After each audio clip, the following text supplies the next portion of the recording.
This is an ABC News special. Tonight, the last showdown after an epic battle last week. Not true, Governor Romney. You'll get your chance in a moment. Who will win tonight? The president. People who are working hard every day. I want to fight for them. The challenger. We just can't afford 4 more years like the last 4 years. It all comes down to this. One last time, face to face. It's your voice, your vote, one-on-one. The final presidential debate. Now reporting from ABC News election headquarters in New York, Diane Sawyer and George Stephanopoulos. And good evening and welcome to the final showdown, debate number 3. And the test tonight, who will be the strongest leader on a global stage? President Obama, Governor Romney, already backstage at this moment.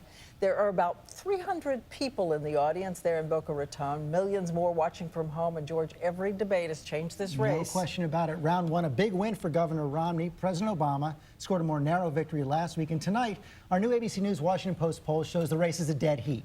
The stakes could not be higher. Diane, what happens tonight will set the stage for these final 2 weeks. And we want to take a look because in the audience already, Mrs. Romney, Mrs. Obama, both of whom have said they get more nervous than the candidates at these debates. And a lot of pressure also on tonight's moderator, Bob Schieffer of CBS News.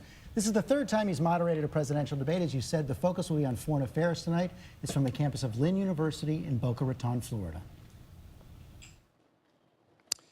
Good evening from the campus of Lynn University here in Boca Raton, Florida. This is the 4th and last debate of the 2012 campaign, brought to you by the Commission on Presidential Debates. This one's on foreign policy. I'm Bob Schieffer of CBS News. The questions are mine, and I have not shared them with the candidates or their aides. The audience has taken a vow of silence, no applause, no reaction of any kind, except right now, when we welcome President Barack Obama and Governor Mitt Romney.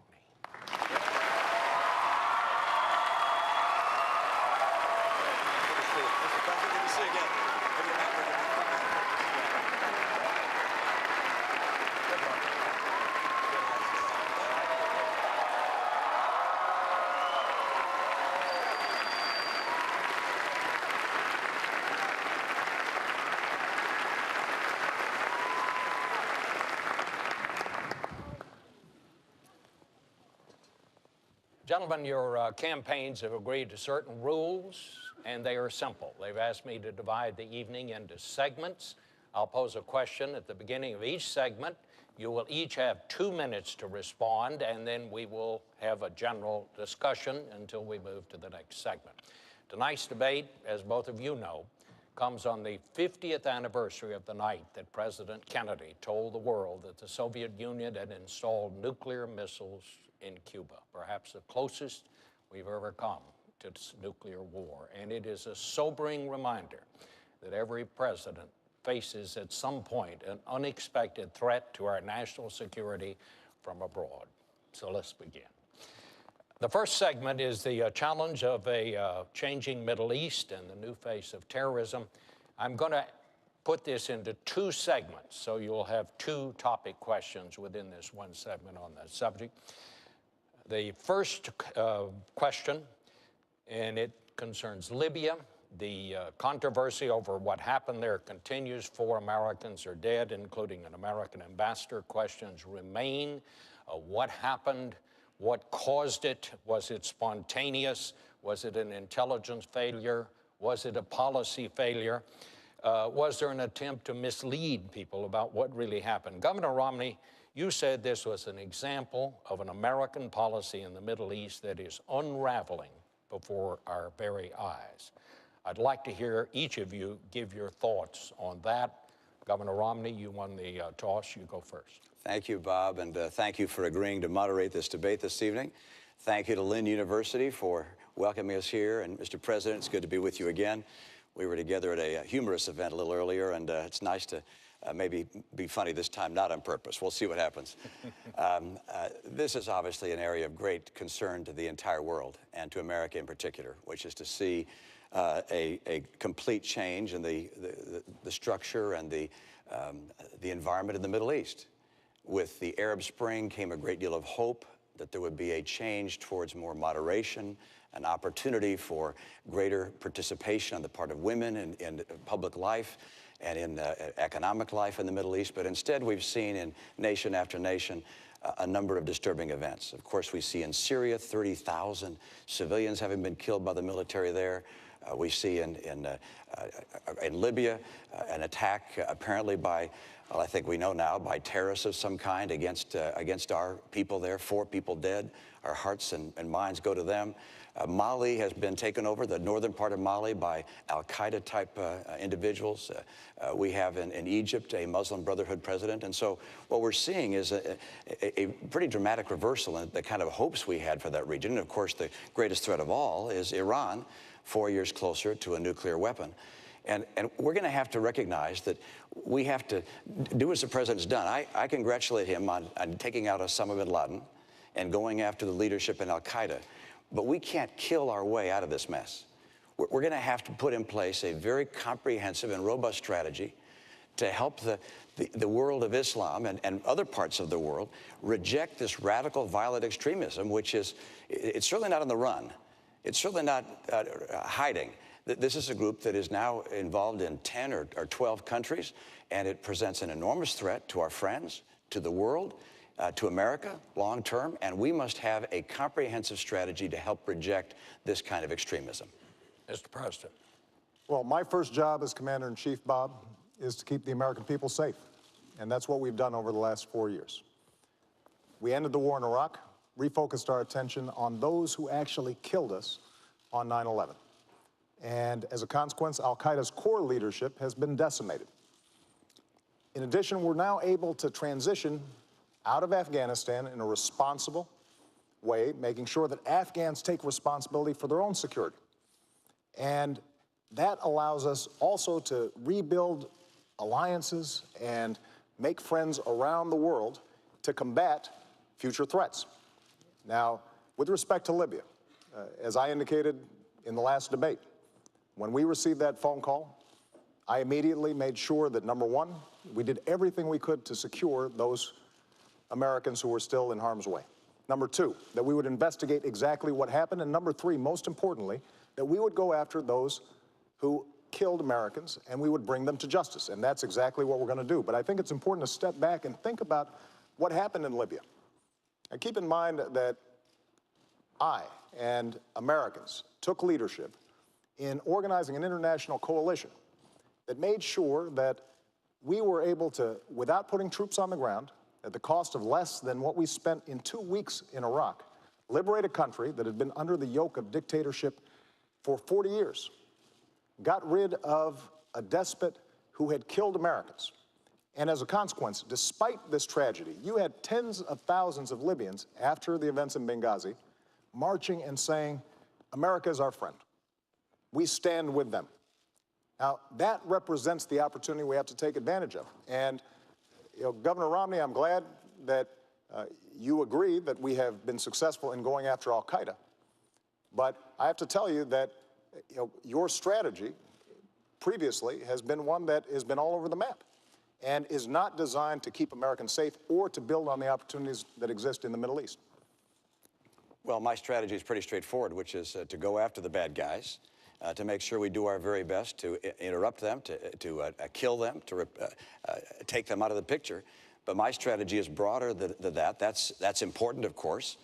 But the key that we're going to have to pursue is a pathway to get the Muslim world to be able to reject extremism on its own. We don't want another Iraq. We don't want another Afghanistan. That's not the right course for us. The right course for us is to make sure that we go after the people who are leaders of these various anti-American groups and these jihadists, but also help the Muslim world. And how do we do that?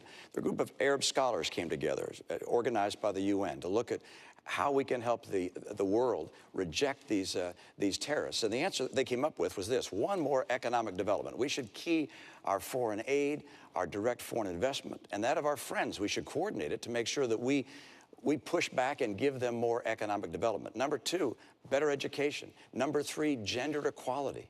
Number four, the rule of law. We have to help these nations create civil societies. But what's been happening over the last couple of years is as we've watched this tumult in the Middle East, this rising tide of chaos occur. You see Al-Qaeda rushing in. You see other jihadist groups rushing in. And they're throughout many nations in the Middle East.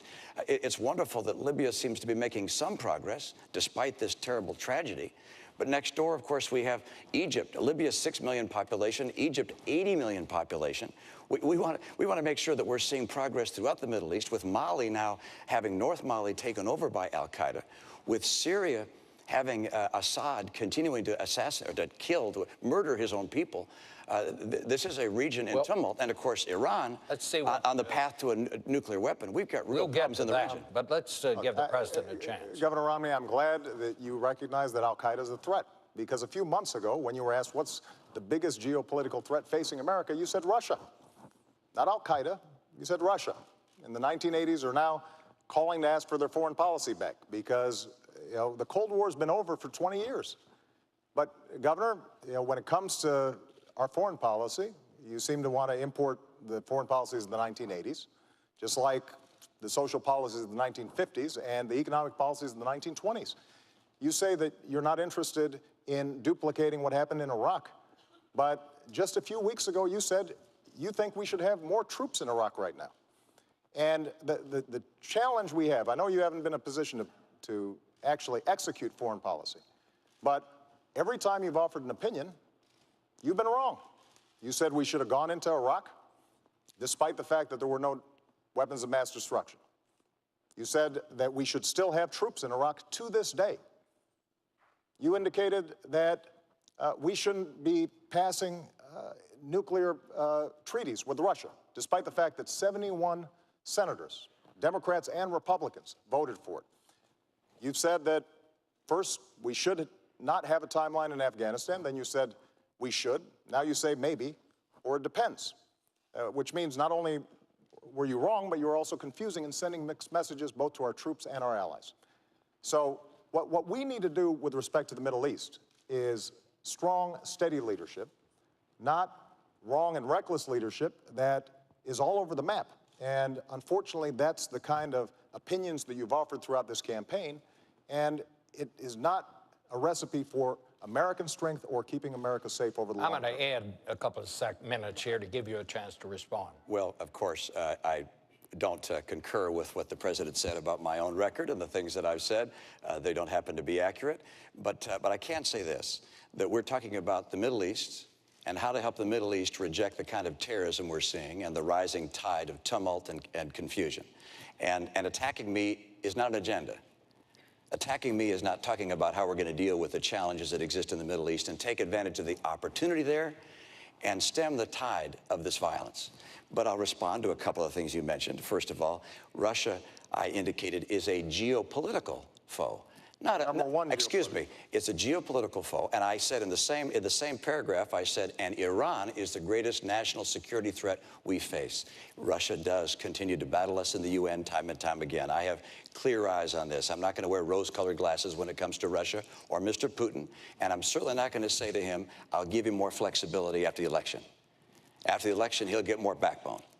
Number two, with regards to Iraq, you and I agreed, I believe, that there should have been a status of forces agreement.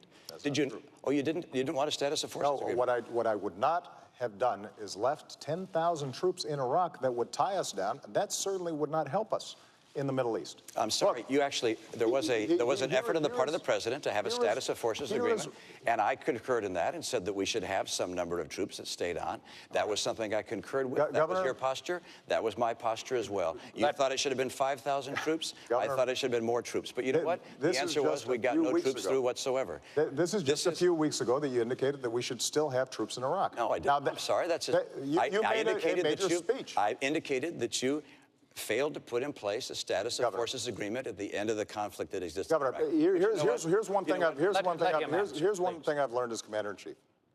You've got to be clear, both to our allies and our enemies, about where you stand and what you mean. Now, you just gave a speech a few weeks ago in which you said we should still have troops in Iraq. That is not a recipe for making sure that we are taking advantage of the opportunities and meeting the challenges of the Middle East. Now, it is absolutely true that we cannot just meet these challenges militarily. And so what I've done throughout my presidency and will continue to do is, number one, make sure that these countries are supporting our counterterrorism efforts. Number two, make sure that they are standing by our interests in Israel's security, because it is a true friend and our greatest ally in the region. Number three, we do have to make sure that we're protecting religious minorities and women, because these countries can't develop unless all the population, not just half of it, is developing. Number four, we do have to develop their economic capabilities. But number five, the other thing that we have to do is recognize that we can't continue to do nation building in these regions. Part of American leadership is making sure that we're doing nation building here at home. That will help us maintain the kind of American leadership that we need. Let me interject the second topic question in this segment about the Middle East and so on, and that is, you both mentioned, alluded to this, and that is Syria. War in Syria has now spilled over into Lebanon. We have, more than 100 people that were killed there in a bomb. There were demonstrations there, 8 people dead. Mr. President, it's been more than a year since you told Assad he had to go. Since then, 30,000 Syrians have died. We've had 300,000 refugees. The war goes on. He's still there. Should we reassess our policy and see if we can find a better way to influence events there, or is that even possible? And it's you go first, sir. What we've done is organize the international community, saying Assad has to go. We've mobilized sanctions against that government. We have made sure that they are isolated. We have provided humanitarian assistance, and we are helping the opposition organize, and we're particularly interested in making sure that we're mobilizing the moderate forces inside of Syria. But ultimately, Syrians are going to have to determine their own future. And so everything we're doing in consultation with our partners in the region, including Israel, which obviously has a huge interest in seeing what happens in Syria, coordinating with Turkey and other countries in the region that have a great interest in this. Now, what we're seeing taking place in Syria is heartbreaking. And that's why we are going to do everything we can to make sure that we are helping the opposition. But we also have to recognize that, for us to get more entangled militarily in Syria is a serious step.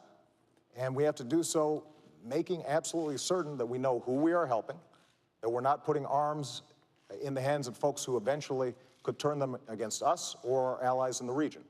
And I am confident that Assad's days are numbered. But what we can't do is to simply suggest that, as Governor Romney at times has suggested, that giving heavy weapons, for example, to the Syrian opposition is a simple proposition that would lead us to be safer over the long term. Governor? Well, let's step back and talk about what's happening in Syria and how important it is. First of all, 30,000 people being killed by their government is a humanitarian disaster. Secondly, Syria is an opportunity for us because Syria plays an important role in the Middle East, particularly right now. Syria is Iran's only ally in the Arab world. It's their route to the sea. It's the route for them to arm Hezbollah in Lebanon, which threatens, of course, our ally Israel. And so seeing Syria remove Assad is a very high priority for us. Number two, seeing the replacement government being responsible people is critical for us. And finally, we don't want to have military involvement there. We don't want to get drawn into a military conflict. And so the right course for us is working through our partners and with our own resources to identify responsible parties within Syria, organize them, bring them together in a form of if not government, a form of council that can take the lead in Syria, and then make sure they have the arms necessary to defend themselves. We do need to make sure that they don't have arms that get into the wrong hands, that those arms could be used to hurt us down the road. We need to make sure as well that we coordinate this effort with our allies, and particularly with Israel. But the Saudis and the Qatari and the Turks are all very concerned about this. They're willing to work with us. We need to have a very effective leadership effort in Syria, making sure that the insurgents there are armed, and that the insurgents that become armed are people who will be the responsible parties. Recognize, I believe that Assad must go. I believe he will go. But I believe we want to make sure that we have the relationships of friendship with the people that take his place, such that in the years to come, we see Syria as a friend and Syria as a responsible party in the Middle East. This is a critical opportunity for America. And what I'm afraid of is that we've watched over the past year or so, first the president saying, well, we'll let the UN deal with it. And Kofi Annan came in and said, we're going to try to have a ceasefire. That didn't work. Then it looked to the Russians and said, let's see if you can do something. We should be playing the leadership role there, not on the ground with military. All right. But play the leadership role. We are playing the leadership role. We organized the Friends of Syria. We are mobilizing humanitarian support and support for the opposition. And we are making sure that those we help are those who will be friends of ours in the long term and friends of our allies in the region over the long term. But going back to Libya, because this is an example of how we make choices. When we went into Libya and we were able to immediately stop the massacre there because of the unique circumstances and the coalition that we had helped to organize, we also had to make sure that Muammar Gaddafi didn't stay there. And to the governor's credit, you supported us going into Libya and the coalition that we organized. But when it came time to making sure that Gaddafi did not stay in power, that he was captured, Governor, your suggestion was that this was mission creep, that this was mission muddle. Imagine if we had pulled out at that point. Muammar Gaddafi had more American blood on his hands than any individual other than Osama bin Laden. And so we were going to make sure that we finished the job. That's part of the reason why the Libyans stand with us. But we did so in a careful, thoughtful way, making certain that we knew who we were dealing with, that those forces of moderation on the ground were ones that we could work with. And we have to take the same kind of steady, thoughtful leadership when it comes to Syria. That's exactly what we're doing. Governor, can I just ask you, would you go beyond what the administration would do? Like, for example, would you put in no-fly zones over Syria? I don't want to have our military involved in Syria. I don't think there's a necessity to put our military in Syria at this stage, and I don't anticipate that in the future. As I indicated, our objectives are to replace Assad and to have in place a new government which is friendly to us, a responsible government if possible. And I want to make sure they get armed and they have the arms necessary to defend themselves, but also to remove Assad. But I do not want to see a military involvement on the part of our troops. And this isn't going to be necessary.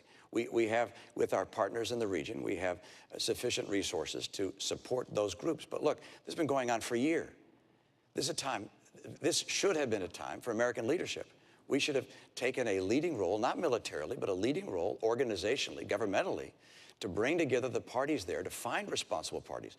As you hear from intelligence sources even today, the insurgents are highly disparate. They haven't come together. They haven't formed a unity group, a council of some kind. That needs to happen. America can help that happen. And we need to make sure they have the arms they need to carry out the very important role, which is getting rid of Assad. Could we get a quick response, Mr. President? Because I want to ask about Egypt. I'll be very quick.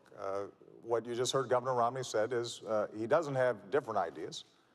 And that's because we're doing exactly what we should be doing to try to promote a moderate Syrian leadership and an effective transition so that we get Assad out. That's the kind of leadership we've shown. That's the kind of leadership we'll continue to show. May I ask you, during the Egyptian turmoil, there came a point when you said it was time for President Mubarak to go. Right. Some in your administration thought perhaps we should have waited a while on that. Do you have any regrets about that? No, I don't, because I think that America has to stand with democracy. The notion that we would have tanks run over those young people who were in Tahrir Square, that is not the kind of American leadership that John F. Kennedy talked about 50 years ago.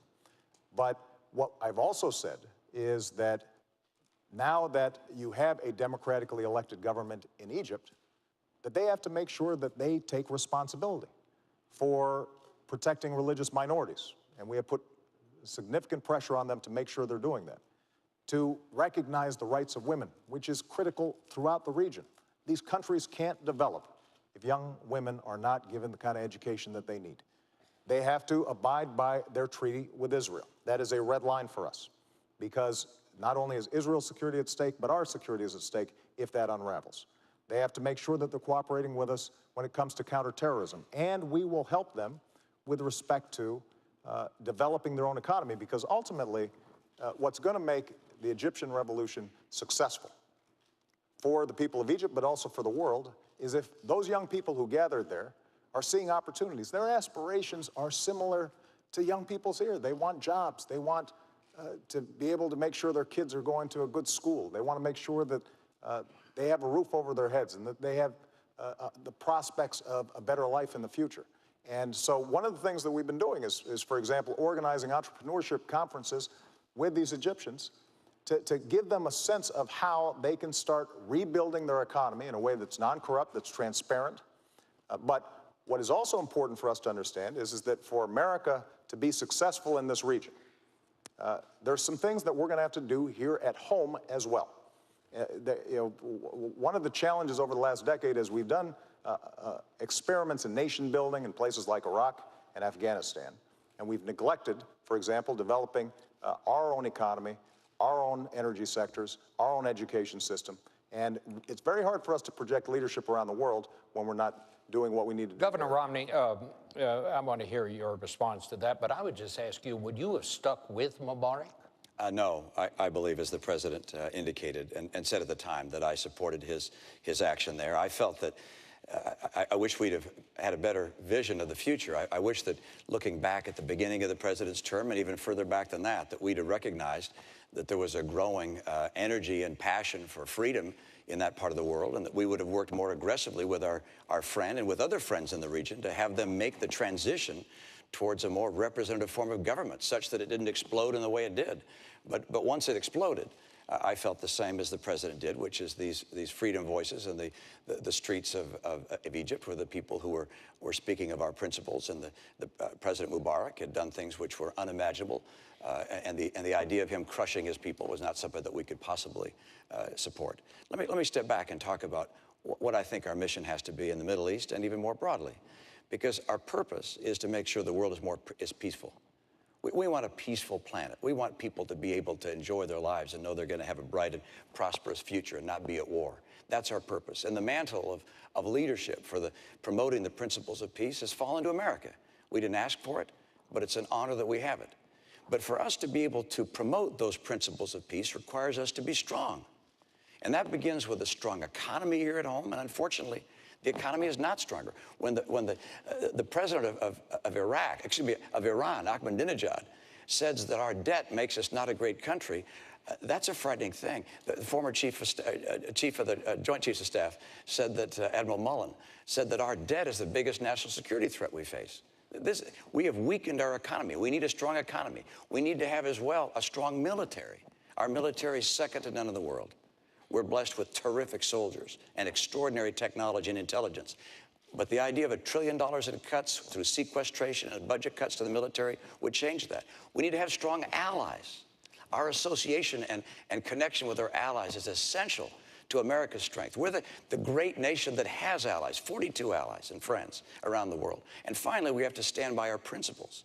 And if we're strong in each of those things, American influence will grow. But unfortunately, nowhere in the world is America's influence greater today than it was 4 years ago. All right. And that's because we become weaker on each of those four dimensions. Perfect. You're going to get a chance to respond to that, because that's a perfect segue into our next segment, and that is, what is America's role in the world? And that is the question. What do each of you see as our role in the world? And I believe, Governor Romney, it's your turn to go first. Well, I absolutely believe that America has a responsibility and the privilege of helping defend freedom and promote the principles that make the world more peaceful. And those principles include human rights, human dignity, free enterprise, freedom of expression, elections, because when there are elections, people tend to vote for peace. They don't vote for war. So we want to promote those principles around the world. We recognize that there are places of conflict in the world. We want to end those conflicts to the extent humanly possible. But in order to be able to fulfill our role in the world, America must be strong. America must lead. And for that to happen, we have to strengthen our economy here at home. You can't have 23 million people struggling to get a job. You can't have an economy that over the last 3 years keeps slowing down its growth rate. You can't have kids coming out of college half of whom can't find a job today or a job that's commensurate with their college degree. We have to get our economy going. And our military. We've got to strengthen our military long term. We don't know what the world is going to throw at us down the road. We make decisions today in a military that will confront challenges we can't imagine. In the 2000 debates, there was no mention of terrorism, for instance. And a year later, 9/11 happened. So we have to make decisions based upon uncertainty. And that means a strong military. I will not cut our military budget. We have to also stand by our allies. I think the tension that existed between Israel and the United States was very unfortunate. I think also that pulling our missile defense program out of Poland in the way we did was also unfortunate in terms of, if you will, disrupting the relationship in some ways that existed between us. And then, of course, with regards to standing for our principles, when the students took to the streets in Tehran and the people there protested, the Green Revolution occurred. For the president to be silent, I thought, was an enormous mistake. We have to stand for our principles, stand for our allies, stand for a strong military, and stand for a stronger economy. Mr. President. America remains the one indispensable nation. And the world needs a strong America, and it is stronger now than when I came into office. Because we ended the war in Iraq, we were able to refocus our attention on not only the terrorist threat, but also beginning a transition process in Afghanistan. It also allowed us to refocus on alliances and relationships that had been neglected for a decade. And Governor Romney, our alliances have never been stronger. In Asia, in Europe, in Africa, with Israel, where we have unprecedented military and intelligence cooperation, including dealing with the Iranian threat. But what we also have been able to do is position ourselves so we can start rebuilding America. And that's what my plan does. Making sure that we're bringing manufacturing back to our shores so that we're creating jobs here, as we've done with the auto industry, not rewarding companies that are shipping jobs overseas. Making sure that we've got the best education system in the world, including retraining our workers for the jobs of tomorrow. Doing everything we can to control our own energy. We've cut our oil imports to the lowest level in 2 decades because we've developed oil and natural gas, but we also have to develop clean energy technologies that will allow us to cut our exports in half by 2020. That's the kind of leadership that we need to show. And we've got to make sure that we reduce our deficit.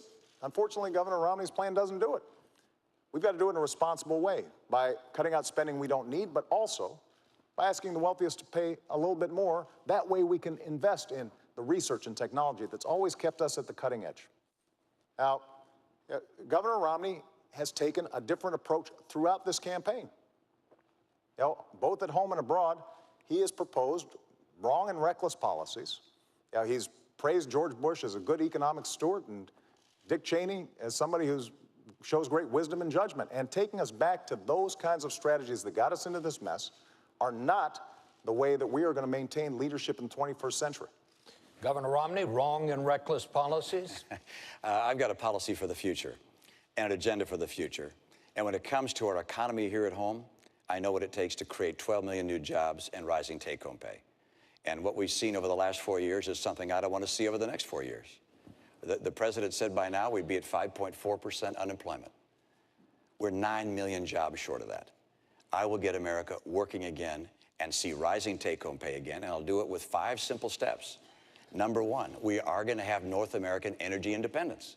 We're going to do it by taking full advantage of oil, coal, gas, nuclear, and our renewables. Number 2, we're going to increase our trade. Trade grows about 12% per year. It doubles about every 5 or so years. We can do better than that, particularly in Latin America. The opportunities for us in Latin America, we have just not taken advantage of fully. As a matter of fact, Latin America's economy is almost as big as the economy of China. We're all focused on China. Latin America is a huge opportunity for us. Time zone, language opportunities. Number 3, we're going to have training programs that work for our workers and schools that finally put the parents and the teachers and the kids first, and the teachers' union is going to have to go behind. And then we're going to have to get to a balanced budget. We can't expect entrepreneurs and businesses large and small to take their life savings or their company's money and invest in America if they think we're headed to the road to Greece. And that's where we're going right now unless we finally get off this spending and borrowing binge. and I'll get us on track to a balanced budget. And finally, number 5, we've got to champion small business. Small business is where jobs come from. 2/3 of our jobs come from small businesses. New business formation is down at the lowest level in 30 years under this administration. I want to bring it back and get back good jobs and rising take-home pay. Well, let's talk about what we need to compete. First of all, Governor Romney talks about small businesses, but Governor, when you were in Massachusetts, small businesses development ranked about 48th, I think, out of 50 states in Massachusetts, because the policies that you're promoting actually don't help small businesses. And the way you define small businesses include folks at the very top. And they include you and me. That's not the kind of small business promotion we need. But let's take an example that we know is going to make a difference in the 21st century, and that's our education policy. We didn't have a lot of chance to talk about this in the last debate. You know, under my leadership, what we've done is reformed education, working with governors, 46 states. We've seen progress and gains in schools that were having a terrible time, and they're starting to finally make progress. And what I now want to do is to hire more teachers, especially in math and science, because we know that we've fallen behind when it comes to math and science. And those teachers can make a difference. Now, Governor Romney, when you were asked by teachers whether or not this would help the economy grow, you said this isn't going to help the economy grow. When you were asked about reduced class sizes, you said class sizes don't make a difference. But I tell you, if you talk to teachers, they will tell you it does make a difference. And if we've got math teachers who are able to provide the kind of support that they need for our kids, that's what's going to determine whether or not the new businesses are created here, companies are going to locate here depending on whether we've got the most highly skilled workforce, and the kinds of budget proposals that you've put forward. When we don't ask either you or me to pay a dime more in terms of reducing the deficit, but instead we slash support for education, that's undermining our long-term competitiveness. That is not good for America's position in the world, and the world notices. Let me get back to foreign policy. Can I just get back? Well, I need to speak a moment, if you'll let me, Bob, just about education, because I'm so proud of the state that I had the chance to be governor of. We have, every 2 years, tests that look at how well our kids are doing. 4th graders and 8th graders are tested in English and math. While I was governor, I was proud that our 4th graders came out #1 of all 50 states in English, and then also in math. And our 8th graders, #1 in English, and also in math. First time one state had been #1 in all 4 measures. How do we do that? Well, Republicans and Democrats came together on a bipartisan basis to put in place education principles that focused on having great teachers in the classroom. 10 years and earlier, that was what allowed us to become the #1 state in the nation. But that was 10 years before you took office. Absolutely. And then you cut education spending when you came into office.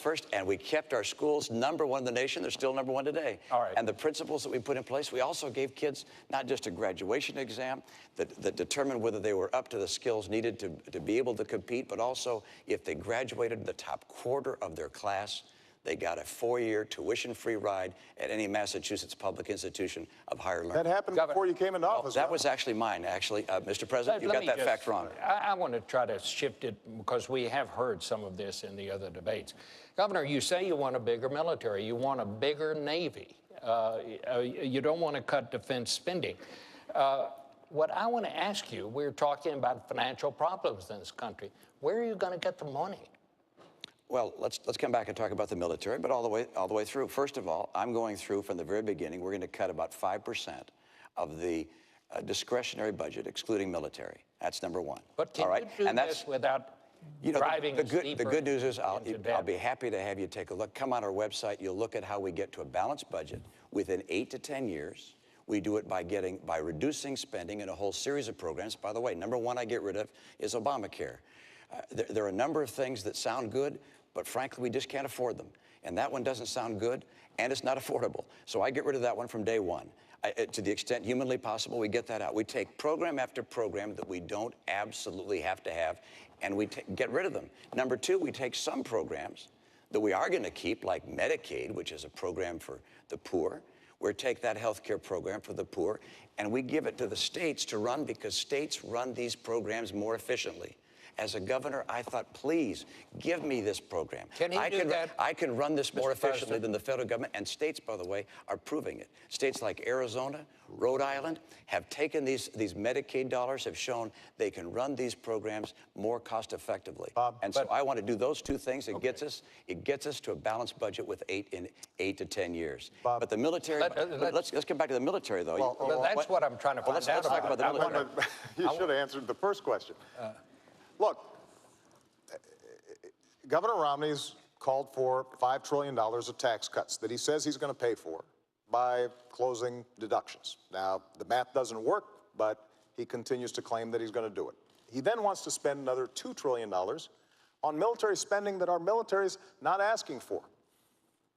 Now, keep in mind that our military spending has gone up every single year that I've been in office. We spend more on our military than the next 10 countries combined. China, Russia, France, the United Kingdom, you name it. Next 10. And what I did was work with our Joint Chiefs of Staff to think about what are we going to need in the future to make sure that we are safe. And that's the budget that we've put forward. But what you can't do is spend $2 trillion in additional military spending that the military is not asking for, $5 trillion on tax cuts. You say that you're going to pay for it by closing loopholes and deductions without naming what those loopholes and deductions are. And then somehow you're also going to deal with the deficit that we've already got. The math simply doesn't work. But when it comes to our military, what we have to think about is not, just budgets. We've got to think about capabilities. We need to be thinking about cybersecurity. We need to be thinking about space. That's exactly what our budget does, but it's driven by strategy. It's not driven by politics. It's not driven by members of Congress and what they would like to see. It's driven by what are we going to need to keep the American people safe. That's exactly what our budget does. And it also then allows us to reduce our deficit, which is a significant national security concern, because we've got to make sure that our economy is strong at home so that we can project military power overseas. Bob, I'm pleased that I've balanced budgets. I was in the world of business for 25 years. If you didn't balance your budget, you went out of business. I went to the Olympics that was out of balance, and we got it on balance and made a success there. I had the chance to be governor of state. 4 years in a row, Democrats and Republicans came together to balance the budget. We cut taxes 19 times, balanced our budget. The president hasn't balanced a budget yet. I expect to have the opportunity to do so myself. All right. I'm going to be able to balance the budget. Let's talk about military spending. And that's this. About 30 seconds. Our Navy is our Navy is smaller now than any time since 1917. The Navy said they needed 313 ships to carry out their mission. We're now down to 285. We're headed down to the low 200s if we go through with sequestration. That's unacceptable to me. I want to make sure that we have the ships that are required by our Navy. Our Air Force is older and smaller than any time since it was founded in 1947. We've changed for the first time since FDR. Since FDR, we've always had the strategy of saying we could fight in 2 conflicts at once. Now we're changing to 1 conflict. Look, this, in my view, is the highest responsibility of the President of the United States, which is to maintain the safety of the American people. And I will not cut our military budget by $1 trillion, which is the combination of the budget cuts that the President has, as well as the sequestration cuts. That, in my view, is making our future less certain and less secure. Bob, I just need to comment on this. First of all, the sequester is not something that I proposed. It's something that Congress has proposed. It will not happen. The budget that we're talking about is not reducing our military spending. It's maintaining it. But I think Governor Romney maybe hasn't spent enough time looking at how our military works. You mentioned the Navy, for example, and that we have fewer ships than we did in 1916. Well, Governor, we also have fewer horses and bayonets because the nature of our military has changed. We have these things called aircraft carriers where planes land on them. We have these ships that go underwater, nuclear submarines. And so the question is not a game of battleship where we're counting ships. It's what are our capabilities? And so when I sit down with the Secretary of the Navy and the Joint Chiefs of Staff, we determine how are we going to be best able to meet all of our defense needs in a way that also keeps faith with our troops, that also makes sure that our veterans have the kind of support that they need when they come home. And that is not reflected in the kind of budget that you're putting forward because it just doesn't work. All right. And you know, we visited the website quite a bit, and it still doesn't work. A lot to cover. I'd like to move to the next segment, red lines, Israel and Iran. Would either of you, and you'll have 2 minutes, and President Obama, you have the first go at this one. Would either of you be willing to declare that an attack on Israel is an attack on the United States, which of course is the same promise that we give to our close allies like Japan? And if you made such a declaration, would not that deter Iran? It's certainly deterred the Soviet Union for a long, long time when we made that promise to our allies. Mr. President. First of all, Israel is a true friend. It is our greatest ally in the region. And if Israel is attacked, America will stand with Israel. I've made that clear throughout my presidency. So you're saying we've already made that declaration? I will stand with Israel if they are attacked. And this is the reason why, working with Israel, we have created the strongest military and intelligence cooperation between our two countries in history. In fact, this week, we'll be carrying out the largest military exercise with Israel in history, this very week. But to the issue of Iran, as long as I'm President of the United States, Iran will not get a nuclear weapon. I made that clear when I came into office. We then organized the strongest coalition and the strongest sanctions against Iran in history, and it is crippling their economy. Their currency has dropped 80%. Their oil production has plunged to the lowest level since they were fighting a war with Iraq 20 years ago. So their economy is in a shambles. And the reason we did this is because a nuclear Iran is a threat to our national security, and it's a threat to Israel's national security. We cannot afford to have a nuclear arms race in the most volatile region of the world. Iran's a state sponsor of terrorism, and for them to be able to provide nuclear technology to non-state actors, that's unacceptable. And they have said that they want to see Israel wiped off the map. So the work that we've done with respect to sanctions now offers Iran a choice. They can take the diplomatic route and end their nuclear program, or they will have to face a united world and a United States president, me, who said we're not going to take any options off the table. The disagreement I have with Governor Romney is that during the course of this campaign, he's often talked as if we should take premature military action. I think that would be a mistake, because when I've sent young men and women into harm's way, I always understand that that is the last resort, not the first resort. 2 minutes. Well, first of all, I want to underscore the same point the President made, which is that if I'm President of the United States, when I'm President of the United States, we will stand with Israel. And if Israel is attacked, we have their back, not just diplomatically, not just culturally, but militarily. That's number one. Number two, with regards to Iran and the threat of Iran. There's no question but that a nuclear Iran, a nuclear-capable Iran, is unacceptable to America. It presents a threat not only to our friends, but ultimately a threat to us, to have Iran have nuclear material, nuclear weapons that could be used against us or to be threatening to us. It's also essential for us to understand what our mission is in Iran, and that is to dissuade Iran from having a nuclear weapon through peaceful and diplomatic means. And crippling sanctions are something I called for 5 years ago when I was in Israel speaking at the Herzliya conference. I laid out 7 steps. Crippling sanctions were number one, and they do work. You're seeing it right now in the economy. It's absolutely the right thing to do to have crippling sanctions. I'd have put them in place earlier, but it's good that we have them. Number two, something I would add today is I would tighten those sanctions. I would say that ships that carry Iranian oil can't come into our ports. I imagine the EU would agree with us as well. Not only ships couldn't, I'd say companies that are moving their oil can't, people who are trading in their oil can't. I would tighten those sanctions further. Secondly, I'd take on diplomatic isolation efforts. I'd make sure that Ahmadinejad is indicted under the Genocide Convention. His words amount to genocide incitation. I would indict him for it. I would also make sure that their diplomats are treated like the pariah they are around the world, the same way we treated the apartheid diplomats of South Africa. We need to increase pressure time and time again on Iran, because anything other than a a solution to this which stops this nuclear folly of theirs is unacceptable to America. And of course, a military action is the last resort. It is something one would only consider if all of the other avenues had been tried to their full extent. Let me ask both of you. As you know, there are reports that Iran and the United States, as part of an international group, have agreed in principle to talks about Iran's nuclear program. What is the deal, if there are such talks? What is the deal that you would accept, Mr. President?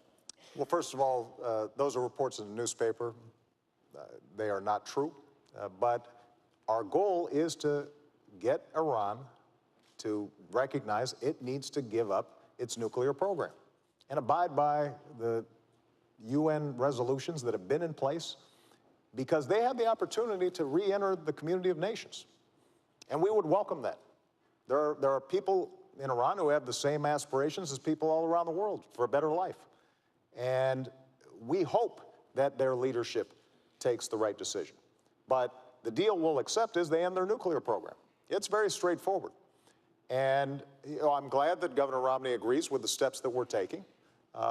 There have been times, Governor, frankly, during the course of this campaign where it sounded like you thought that you'd do the same things we did, but you'd say them louder, and somehow that would make a difference. And it turns out that the work involved in setting up these crippling sanctions is painstaking. It's meticulous. We started from the day we got into office, and the reason it was so important, and this is a testament to how we've restored American credibility and strength around the world, is we had to make sure that all the countries participated, even countries like Russia and China. Because if it's just us that are imposing sanctions, we've had sanctions in place for a long time. It's because we got everybody to agree that Iran is seeing so much pressure. And we've got to maintain that pressure. There is a deal to be had, and that is that they abide by the rules that have already been established. They convince the international community they are not pursuing a nuclear program. There are inspections that are very intrusive, but over time, what they can do is regain credibility. In the meantime, though, we're not going to let up the pressure until we have clear evidence that takes place. And one last thing, just to make this point. The clock is ticking. We're not going to allow Iran to perpetually engage in negotiations that lead nowhere. And I've been very clear to them. Because of the intelligence coordination that we do with a range of countries, including Israel, we have a sense of when they would get breakout capacity, which means that we would not be able to intervene in time to stop their nuclear program. And that clock is ticking. And we're going to make sure that if they do not meet the demands of the international community, then we are going to take all options necessary to make sure they don't have a nuclear weapon. Governor. I think from the very beginning, one of the challenges we've had with Iran is that they have looked at this administration and felt that the administration was not as strong as it needed to be. I think they saw weakness where they had expected to find American strength. And I say that because from the very beginning, the president in his campaign some 4 years ago said he'd meet with all the world's worst actors. In his first year, he'd sit down with Chavez and Kim Jong-il, with Castro, and with President Ahmadinejad of Iran. And I think they looked and thought, well, that's an unusual honor to receive from the President of the United States. And then the President began what I've called an apology tour of going to various nations in the Middle East and criticizing America. I think they looked at that and saw weakness. Then when there were dissidents in the streets of Tehran, a green revolution, holding signs saying, "Is America with us?" the President was silent. I think they noticed that as well. And I think that when the President said he was going to create daylight between ourselves and Israel, that they noticed that as well. All of these things suggested, I think, to the Iranian mullahs that, hey, we can keep on pushing along here. We can keep talks going on, but we're just going to keep on spinning centrifuges. Now there are some 10,000 centrifuges spinning uranium, preparing to create a nuclear threat to the United States and to the world. That's unacceptable for us, and it's essential for a president to show strength from the very beginning.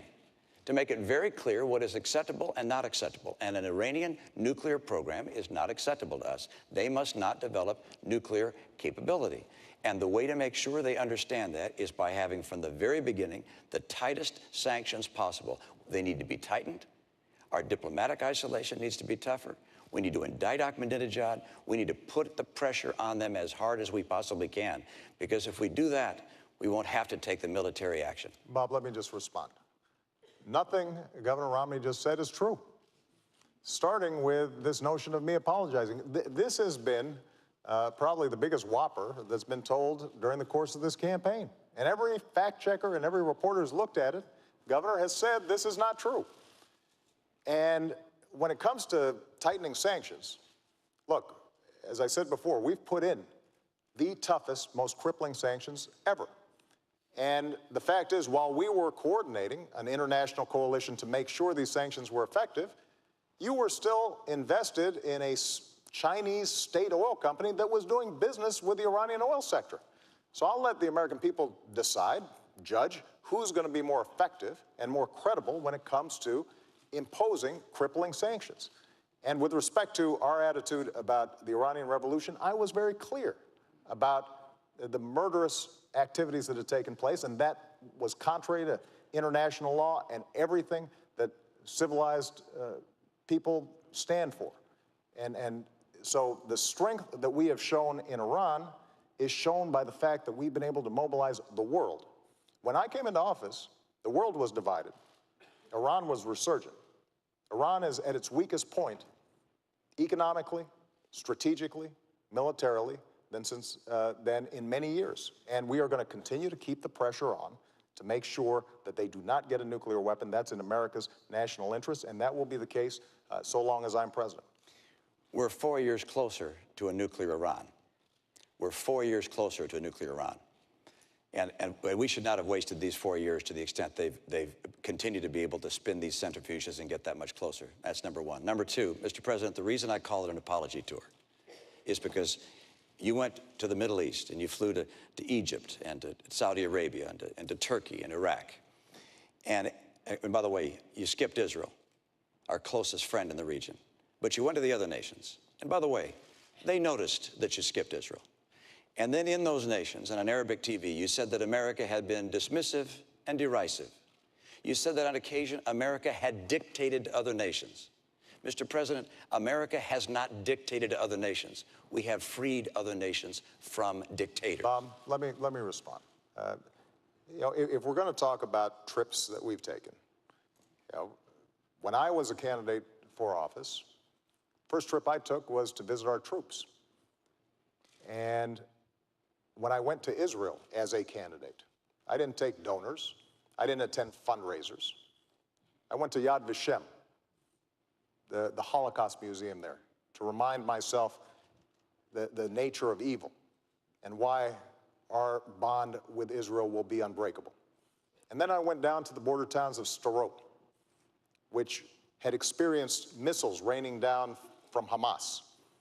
And I saw families there who showed me where missiles had come down near their children's bedrooms. And I was reminded of what that would mean if those were my kids, which is why, as president, we funded an Iron Dome program to stop those missiles. So that's how I've used my travels when I travel to Israel and when I travel to the region. And the central question at this point is going to be who's going to be credible to all parties involved. And they can look at my track record, whether it's Iran sanctions, whether it's dealing with counterterrorism, whether it's supporting democracy, whether it's supporting women's rights, whether it's supporting religious minorities, and they can say that the President of the United States and the United States of America has stood on the right side of history. And that kind of credibility is precisely why we've been able to show leadership on a wide range of issues facing the world right now. What if the Prime Minister of Israel called you on the phone and said, our bombers are on the way, we're going to bomb Iran? What do you say? Bob, let's not go into hypotheticals of that nature. Our relationship with Israel, my relationship with the Prime Minister of Israel is such that we would not get a call saying our bombers are on the way or their fighters are on the way. This is the kind of thing that would have been discussed and thoroughly evaluated well before that kind of last minute. So you say it just wouldn't happen. That's okay, that's let's see what but let me come back. Let's come back and go back to what the president was speaking about, No. which is what's happening in the world, and the president's statement that things are going so well. Look, I look at what's happening around the world, and I see Iran 4 years closer to a bomb. I see the Middle East with a rising tide of violence, chaos, tumult. I see jihadists continuing to spread. Whether they're rising or just about the same level, hard to precisely measure, but it's clear they're there. They're very, very strong. I see Syria with 30,000 civilians dead. Assad still in power. I see our trade deficit with China larger than it's growing larger every year, as a matter of fact. I look around the world, and I don't feel that you see North Korea continuing to export their nuclear technology. Russia said they're not going to follow Nunn-Lugar anymore. They're back away from nuclear proliferation treaties that we had with them. I look around the world. I don't see our influence growing around the world. I see our influence receding, in part because of the failure of the president to deal with our economic challenges at home, in part because of our withdrawal from our commitment to our military in the way I think it ought to be, in part because of the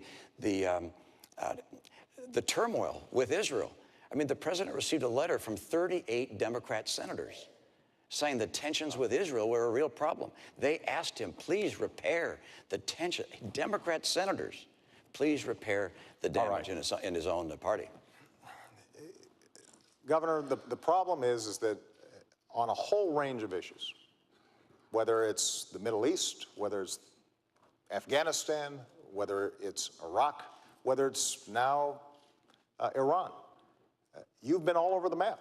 I mean, I'm pleased that you now are endorsing our policy of applying diplomatic pressure and potentially having bilateral discussions with the Iranians to end their nuclear program. But just a few years ago, you said that's something you'd never do. In the same way that you initially opposed a timetable in Afghanistan. Now you're for it, although it depends. In the same way that you say you would have ended the war in Iraq, but recently gave a speech saying that we should have 20,000 more folks in there. The same way that you said that it was mission creep to go after Gaddafi. When it comes to going after Osama bin Laden, you said, well, any president would make that call. But when you were a candidate in 2008, as I was, and I said if I got bin Laden in our sights, I would take that shot, you said we shouldn't move heaven and earth to get one man. And you said we should ask Pakistan for permission. And if we had asked Pakistan for permission, we would not have gotten it. And it was worth moving heaven and earth to get him. You know, after we killed bin Laden, I was at Ground Zero for a memorial and talked to a young woman who was 4 years old when 9/11 happened. And the last conversation she had with her father was him calling from the Twin Towers, saying, Peyton, I love you and I will always watch over you.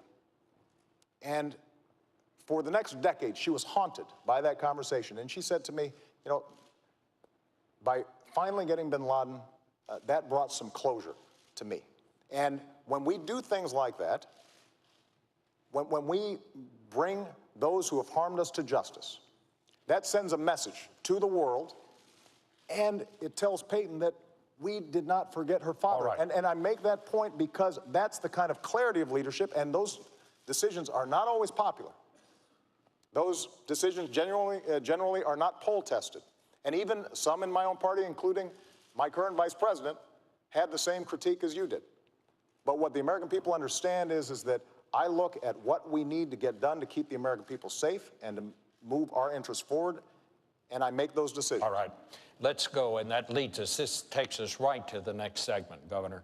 America's longest war, Afghanistan and Pakistan. Bob, Governor, you get to go first. Okay, but you can't have the president just lay out a whole series of items without giving me a chance to With respect, sir, you had laid out quite a program there. Well, that's probably true. We'll give you. We'll agree. We'll catch you up.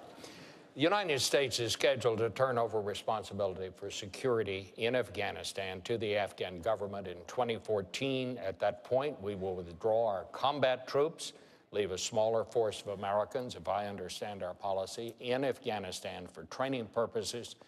It seems to me the key question here is, what do you do if the deadline arrives and it is obvious the Afghans are unable to handle their security?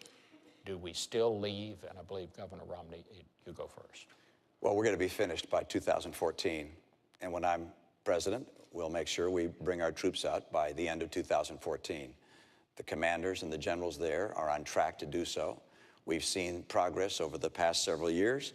The surge has been successful, and the training program is proceeding apace. There are now a large number of Afghan security forces, 350,000, that are ready to step in to provide security, and we're going to be able to make that transition by the end of 2014. So our troops will come home at that point. I can tell you at the same time that we will make sure that we look at what's happening in Pakistan and recognize that what's happening in Pakistan is going to have a major impact on the success in Afghanistan. And I say that because I know a lot of people just feel like we should just brush our hands and walk away. And I don't mean you, Mr. President, but some people in our nation feel that Pakistan isn't being nice to us and that we should just walk away from them. But Pakistan is important to the region, to the world, and to us, because Pakistan has 100 nuclear warheads, and they're rushing to build a lot more. They'll have more than Great Britain sometime in the relatively near future. They also have the Haqqani network and the Taliban existent within their country. And so a Pakistan that falls apart, becomes a failed state, would be of extraordinary danger to Afghanistan and to us. And so we're going to have to remain helpful in encouraging Pakistan to move towards a more stable government and rebuild a relationship with us. And that means that our aid that we provide to Pakistan is going to have to be conditioned upon certain benchmarks being met.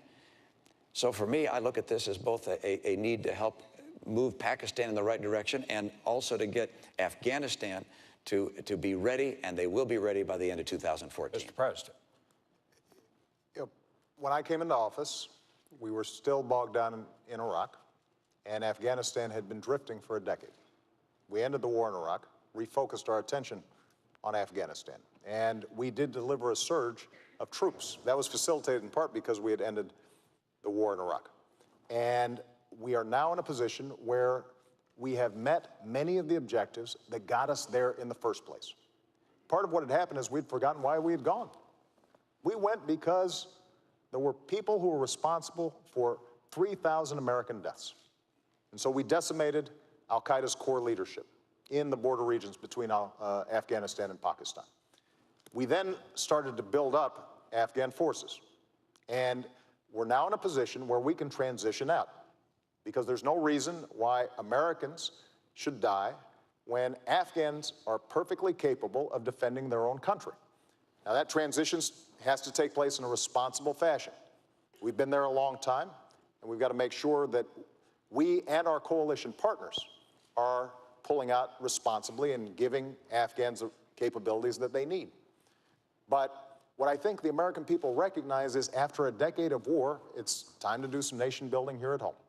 And what we can now do is free up some resources to, for example, put Americans back to work, especially our veterans, rebuilding our roads, our bridges, our schools, making sure that our veterans are getting the care that they need when it comes to post-traumatic stress disorder and traumatic brain injury, making sure that the certifications that they need for good jobs of the future are in place. You know, I was having lunch with a veteran in Minnesota who had been a medic, dealing with the most extreme circumstances. When he came home and he wanted to become a nurse, he had to start from scratch. And what we've said is, let's change those certifications. The First Lady's done great work with an organization called Joining Forces, putting our veterans back to work. And as a consequence, veterans' unemployment is actually now lower than general population. It was higher when I came into office. So those are the kinds of things that we can now do because we're making that transition in Afghanistan. All right, let me go to Governor Romney. because you talked about Pakistan and what needs to be done there. General Allen, our commander in Afghanistan, says that Americans continue to die at the hands of groups who are supported by Pakistan. We know that Pakistan has arrested the doctor who helped us catch Obama's bin Laden. It still provides safe haven for terrorists, yet we continue to give Pakistan billions of dollars. Is it time for us to divorce Pakistan? No, it's not time to divorce a nation on Earth that has 100 nuclear weapons and is on the way to double that at some point. A nation that has serious threats from terrorist groups within its nation. As I indicated before, the Taliban, the Haqqani network. It's a nation that's not like others, and it does not have a civilian leadership that is calling the shots there. You've got the ISI, their intelligence organization, is probably the most powerful of three branches there. Then you have the military, and then you have the civilian government. This is a nation which, if it falls apart, if it becomes a failed state, there are nuclear weapons there. And you've got terrorists there who could grab their hands onto those nuclear weapons. This is an important part of the world for us. Pakistan is technically an ally. And they're not acting very much like an ally right now, but we have some work to do. And I don't blame the administration for the fact that the relationship with Pakistan is strained. We had to go into Pakistan. We had to go in there to get Osama bin Laden. That was the right thing to do. And that upset them, but there was obviously a great deal of anger even before that. But we're going to have to work with the people in Pakistan to try and help them move to a more responsible course than the one that they're on. And it's important for them. It's important for the nuclear weapons. It's important for the success of Afghanistan, because inside Pakistan, you have a large group of Pashtuns that are Taliban. They're going to come rushing back in to Afghanistan when we go. And that's one of the reasons the Afghan security forces have so much work to do to be able to fight against that. But it's important for us to recognize that we can't just walk away from Pakistan. But we do need to make sure that as we send support for them, that this is tied to them making progress on matters that would lead them to becoming a civil society. Let me ask you, Governor, because we know President Obama's position on this. What is your position on the use of drones? Well, I believe that we should use any and all means necessary to take out people who pose a threat to us and our friends around the world. And it's widely reported that drones are being used in drone strikes, and I support that entirely and feel the President was right to up the usage of that technology and believe that we should continue to use it to continue to go after the people who represent a threat to this nation and to our friends. Let me also note that, as I said earlier, we're going to have to do more than just going after leaders and killing bad guys. Important as that is, we're also going to have a far more effective and comprehensive strategy to help move the world away from terror and Islamic extremism. We haven't done that yet. We talk a lot about these things, but you look at the record. You look at the record of the last 4 years and say, is Iran closer to a bomb? Yes. Is the Middle East in tumult? Yes. Is Al-Qaeda on the run, on its heels? No. Are Israel and the Palestinians closer to reaching a peace agreement? No, they haven't had talks in 2 years. We have not seen the progress we need to have, and I'm convinced that with strong leadership and an effort to build a strategy based upon helping these nations reject extremism, we can see the kind of peace and prosperity the world demands. Well, keep in mind, our strategy wasn't just going after bin Laden. We've created partnerships throughout the region to deal with extremism. In Somalia, in Yemen, in Pakistan. And what we've also done is engage these governments in the kind of reforms that are actually going to make a difference in people's lives day to day. To make sure that their governments aren't corrupt. To make sure that they are treating women with the kind of respect and dignity that every nation that succeeds has shown. And to make sure that they've got a free market system that works. So across the board, we are engaging them in building capacity in these countries, and we have stood on the side of democracy. One thing I think Americans should be proud of, when Tunisians began to protest, this nation, my administration, stood with them earlier than just about any other country. In Egypt, we stood on the side of democracy. In Libya, we stood on the side of the people. And as a consequence, there is no doubt that attitudes about Americans have changed. But there are always going to be elements in these countries that potentially threaten the United States. And we want to shrink those groups and those networks, and we can do that.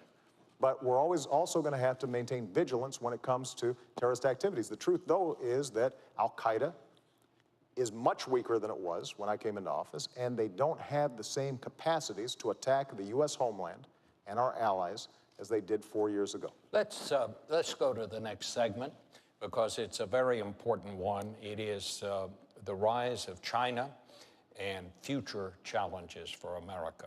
I want to just begin this by asking both of you, and Mr. President, you go first this time. What do you believe is the greatest future threat to the national security of this country? Well, I think it will continue to be terrorist networks. We have to remain vigilant, as I just said. But with respect to China, China's both an adversary, but also a potential partner in the international community if it's following the rules. So my attitude coming into office was that we are going to insist that China plays by the same rules as everybody else. And I know Americans had seen jobs being shipped overseas, businesses and workers not getting a level playing field when it came to trade. And that's the reason why I set up a trade task force to go after cheaters when it came to international trade. That's the reason why we have brought more cases against China for violating trade rules than the previous administration had done in 2 terms. And we've won just about every case that we filed that has been decided. In fact, just recently, steel workers in Ohio and throughout the Midwest, Pennsylvania, are in a position now to sell steel to China because we won that case. We had a tire case in which they were flooding us with cheap domestic tires, or cheap Chinese tires. And we put a stop to it, and as a consequence, saved jobs throughout America.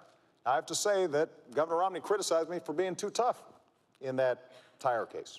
Said this wouldn't be good for American workers and that it would be protectionist. But I tell you, those workers don't feel that way. They feel as if they had finally an administration who was going to take this issue seriously. Over the long term, in order for us to compete with China, we've also got to make sure, though, that we're taking care of business here at home. If we don't have the best education system in the world, if we don't continue to put money into research and technology that will allow us to create great businesses here in the United States, that's how we lose the competition. And unfortunately, Governor Romney's budget and his proposals would not allow us to make those investments. All right, Governor. Well, first of all, it's not government that makes business successful. It's not government investments that make businesses grow and hire people. Let me also note that the greatest threat that the world faces, the greatest national security threat, is a nuclear Iran. Let's talk about China. China has an interest that's very much like ours in one respect, and that is they want a stable world. They don't want war. They don't want to see protectionism. They don't want to see the world break out into various forms of chaos, because they have to manufacture goods and put people to work. They have about 20 million rather people coming out of the farms every year, coming into the cities, needing jobs. So they want the economy to work and the world to be free and open. And so we can be a partner with China. We don't have to be an adversary in any way, shape, or form. We can work with them. We can collaborate with them if they're willing to be responsible. Now, they look at us and say, is it a good idea to be with America? How strong are we going to be? How strong is our economy? They look at the fact that we owe them $1 trillion and owe other people $16 trillion in total, including them. They look at our decision to cut back on our military capabilities. $1 trillion. The Secretary of Defense called these $1 trillion of cuts to our military devastating. It's not my term. It's the President's own Secretary of Defense called them devastating. They look at America's commitments around the world, and they see what's happening, and they say, well, okay, is America going to be strong? And the answer is yes.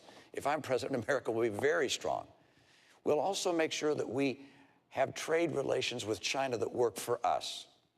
I've watched year in and year out as companies have shut down and people have lost their jobs because China has not played by the same rules. In part by holding down artificially the value of their currency, it holds down the prices of their goods.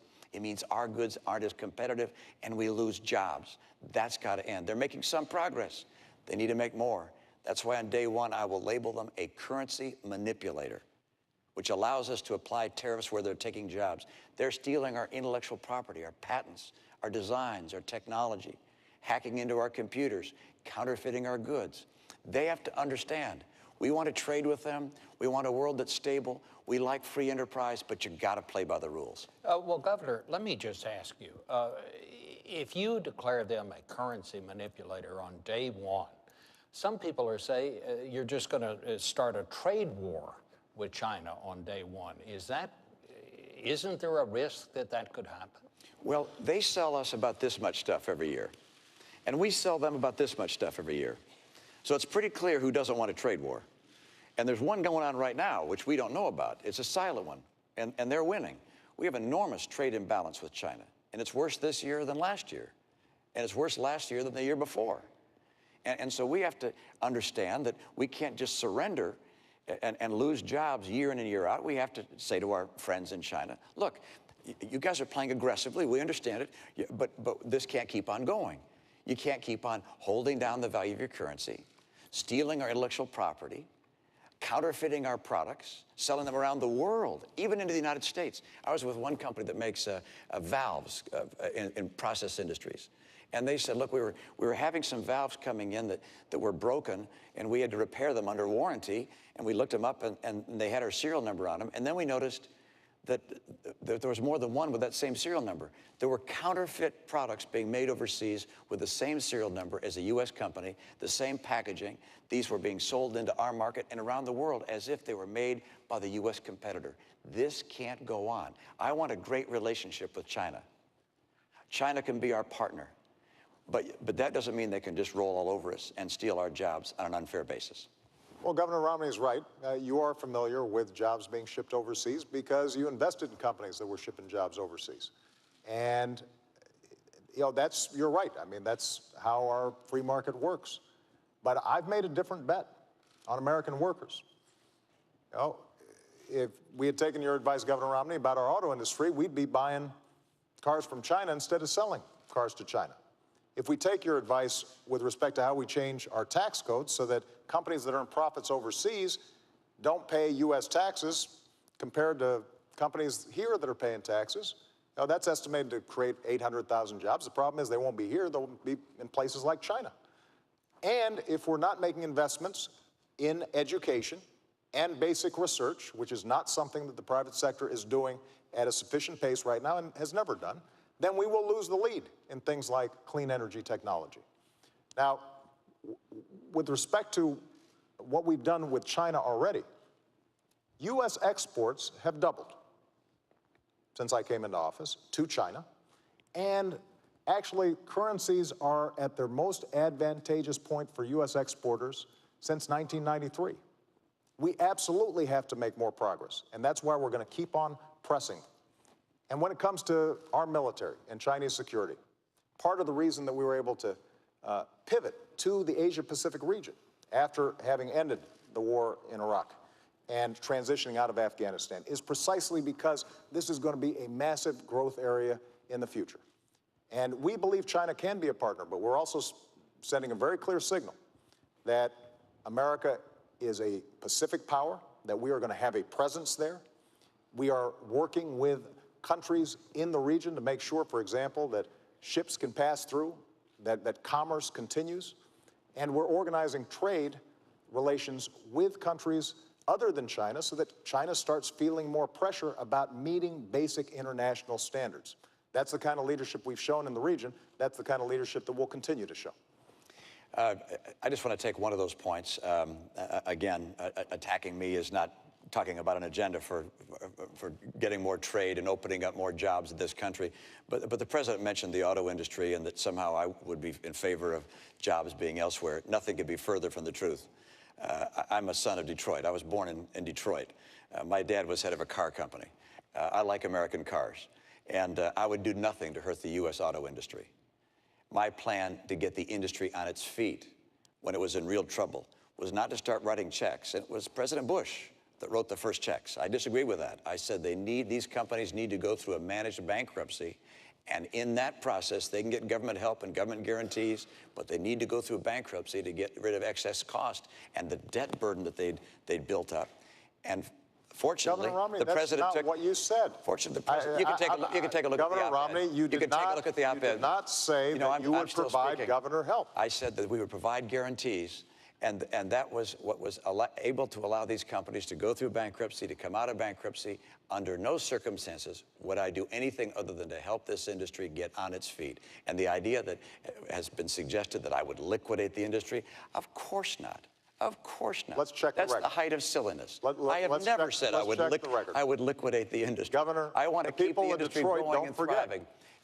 And that's why I have the kind of commitment to make sure that our industries in this country can compete and be successful. We in this country can compete successfully with anyone in the world, and we're going to.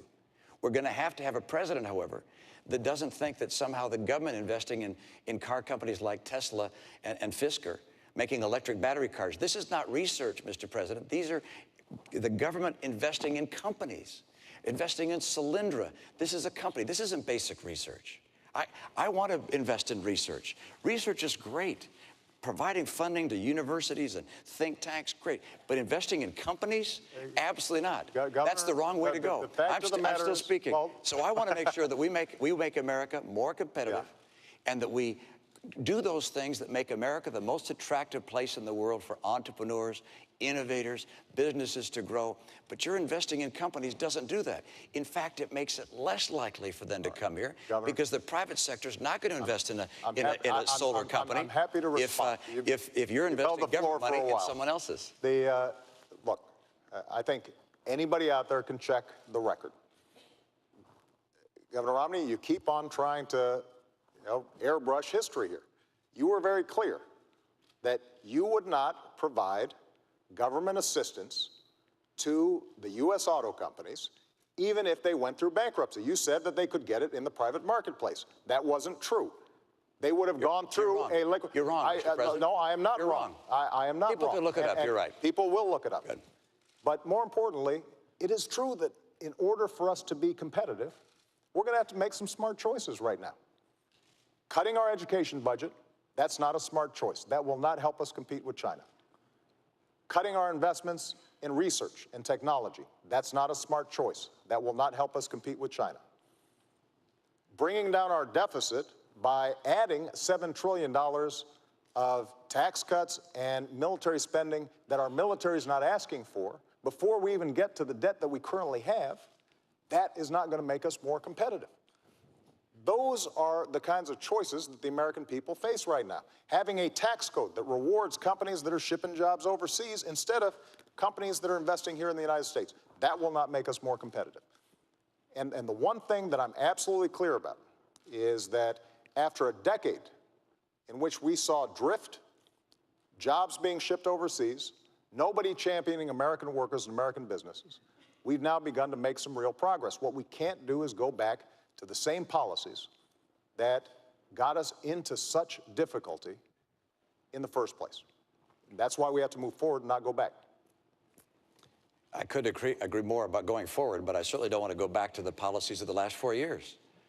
The policies of the last 4 years have seen incomes in America decline every year for middle-income families, now down $4,300 during your term. 23 million Americans still struggling to find a good job. When you came to office, 32 million people on food stamps. Today, 47 million people on food stamps. When you came to office, just over $10 trillion in debt. Now, $16 trillion in debt. It hasn't worked. You said by now we'd be at 5.4% unemployment. We're 9 million jobs short of that. I've met some of those people. I've met them in Appleton, Wisconsin. I met a young woman in Philadelphia who's coming out of college, can't find work. Ann was with someone just the other day that was just weeping about not being able to get work. It's just a tragedy in a nation so prosperous as ours that these last 4 years have been so hard. And that's why it's so critical that we make America once again the most attractive place in the world to start businesses, to build jobs, to grow the economy. And that's not going to happen by just hiring teachers. Look, I love teachers, and I'm happy to have states and communities that want to hire teachers do that. By the way, I don't like to have the federal government start pushing its way deeper and deeper into our schools. Let the states and localities do that. I was a governor. The federal government didn't hire our teachers. But I love teachers, but I want to get our private sector growing, and I know how to do it. I think we all love teachers. Gentlemen, thank you so much for a very vigorous debate. We have come to the end. It is time for closing statements. I believe you're first, Mr. President. Well, thank you very much, Bob, Governor Romney, and to Lynn University. You've now heard 3 debates, months of campaigning, and way too many TV commercials. And now you've got a choice. Over the last 4 years, we've made real progress digging our way out of policies that gave us 2 prolonged wars, record deficits, and the worst economic crisis since the Great Depression. And Governor Romney wants to take us back to those policies. Foreign policy that's wrong and reckless, economic policies that won't create jobs, won't reduce our deficit, but will make sure that folks at the very top don't have to play by the same rules that you do. And I've got a different vision for America. I want to build on our strengths. And I've put forward a plan to make sure that we're bringing manufacturing jobs back to our shores by rewarding companies and small businesses that are investing here, not overseas. I want to make sure we've got the best education system in the world, and we're retaining our workers for the jobs of tomorrow. I want to control our own energy by developing oil and natural gas, but also the energy sources of the future. Yes, I want to reduce our deficit by cutting spending that we don't need, but also by asking the wealthy to do a little bit more so that we can invest in things like research and technology that are the key to a 21st century economy. As Commander-in-Chief, I will maintain the strongest military in the world, keep faith with our troops, and go after those who would do us harm. But after a decade of war, I think we all recognize we got to do some nation building here at home, rebuilding our roads, our bridges, and especially caring for our veterans who sacrificed so much for our freedom. We've been through tough times, but we always bounce back because of our character, because we pull together. And if I have the privilege of being your president for another 4 years, I promise you I will always listen to your voices, I will fight for your families, and I will work every single day to make sure that America continues to be the greatest nation on earth. Thank you. Governor. Thank you, Bob, Mr. President, folks at Lynn University, good to be with you. I'm optimistic about the future. I'm excited about our prospects as a nation. I want to see peace. I want to see growing peace in this country. It's our objective. We have an opportunity to have real leadership. America is going to have that kind of leadership and continue to promote principles of peace that will make a world a safer place and make people in this country more confident that their future is secure. I also want to make sure that we get this economy going. And there are 2 very different paths the country can take. One is a path represented by the president, which at the end of 4 years would mean we'd have $20 trillion in debt, heading towards Greece. I'll get us on track to a balanced budget. The president's path will mean continuing declining in take-home pay. I want to make sure our take-home pay turns around and starts to grow. The president's path means 20 million people out of work, struggling for a good job. I'll get people back to work with 12 million new jobs. I'm going to make sure that we get people off of food stamps, not by cutting the program, but by getting them good jobs. America's going to come back, and for that to happen, we're going to have a president who can work across the aisle. I was in a state where my legislature was 87% Democrat. I learned how to get along on the other side of the aisle. We've got to do that in Washington. Washington is broken. I know what it takes to get this country back, and we'll work with good Democrats and good Republicans to do that. This nation is the hope of the earth. We've been blessed by having a nation that's free and prosperous thanks to the contributions of the greatest generation. They've held a torch for the world to see, a torch of freedom and hope and opportunity. Now it's our turn to take that torch. I'm convinced we'll do it. We need strong leadership. I'd like to be that leader with your support. I'll work with you. I'll lead you in an open and honest way. And I ask for your vote. I'd like to be the next president of the United States to support and help this great nation and to make sure that we all together maintain America as the hope of the earth. Thank you so much. Gentlemen, thank you both so much. That brings an end to this year's debates, and we want to thank Lynn University and its students for having us. As I always do at the end of these debates, I leave you with the words of my mom, who said, "Go vote." Makes you feel big and strong. That's great. Good night. And there you have Bob Schieffer concluding the third and final debate. The debates are over. 2 weeks to the day before Americans finally go to the polls, cast their final votes for the presidency. It was a foreign policy debate with a few detours, George, into education and the economy along the way. We will watch the candidates there and watch their families come up on stage and greet them. And it seemed to me the president came ready to be tough on Governor Romney, talking about a commander-in-chief having to be clear, saying that Governor Romney had sent mixed messages all over the map. And in response, Governor Romney said, attacking me is not an agenda. Very clear, Diane, that President Obama made a vow to himself 3 weeks ago after that first debate that he was not going to let that happen to him again. He was the aggressor last week. He was the aggressor tonight from the very first question to Governor Romney and then President Obama. He wanted to paint a portrait of Governor Romney as an unsteady leader who shifted his positions and had policies of the past. This litany: foreign policy of the 1980s, social policy of the 1950s, economic policies of the 1920s. Very different strategy from Governor Romney tonight. Almost like a man who believed he came into this with a lead and momentum, hugging the president on many foreign policy issues tonight, taking a pass on the first question about Libya, decided not to attack. Again, what both men wanted to do tonight is pivot back to the economy. That is their core message. That is the issue they each believe they can win on. All right, I want to turn to Matthew Dowd, because in the first debate, he said Governor Romney won. Second one, he said President Obama had nosed it. And is there a tiebreaker? Matt Dowd, who has advised presidential campaigns for 2 decades. Well, 3 prize fights, same opponents. As you said, knockout on the first one by Mitt Romney, 1 on points on the second one by the president. The president won tonight, and here's why. I think they both came in with different agendas, but I think the president's agenda was actually judged, more, in my view, more successful in this. I think the president saw this as a commander-in-chief's test, who's more strong and decisive in this, and I think it was clear that he came through this debate much more strong, much more decisive, and much more of a commander-in-chief.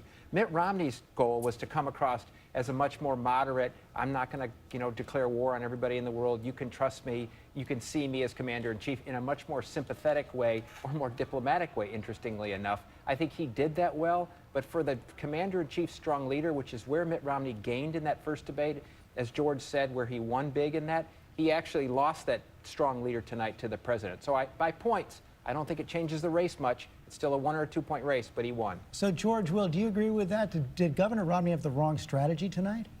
Well, I don't think so. The fact, George, that this debate occurred in the immediate aftermath of the death of George McGovern underscores a remarkable reversal in presidential politics for both parties.